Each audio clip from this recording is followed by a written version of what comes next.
Bread பீஸா செய்கிறதுக்காக நான் இங்கே வெங்காயம், தக்காளி, அதுக்கப்புறம் க்ரீன் கலர் குடமிளகாவை குட்டி குட்டியாக கட் பண்ணி வச்சுருக்கேன். அதுக்கப்புறம் ஒரு பேனில் கொஞ்சோண்டு ஆயில் சேர்த்து ப்ரெட்டை எடுத்து 2 சைடும் லைட்டாக டோஸ்ட் பண்ணி எடுத்துக்கோங்க.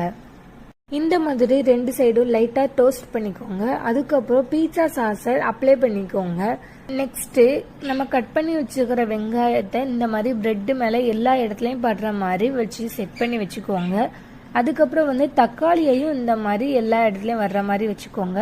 நெக்ஸ்ட்டு குடமிளகாவையும் எல்லா இடத்துலையும் வர்ற மாதிரி வச்சு செட் பண்ணி வச்சுக்கோங்க. மசாலா சீஸ் எடுத்து துருவி இந்த மாதிரி செட் பண்ணி வச்சுக்கோங்க. இதுக்கு மேலே லைட்டாக பெப்பர் பவுடரை தூவி விட்டுருக்கேன். உங்களுக்கு வேணும்னா சில்லி ஃப்ளேக்ஸையும் யூஸ் பண்ணிக்கிடலாம்.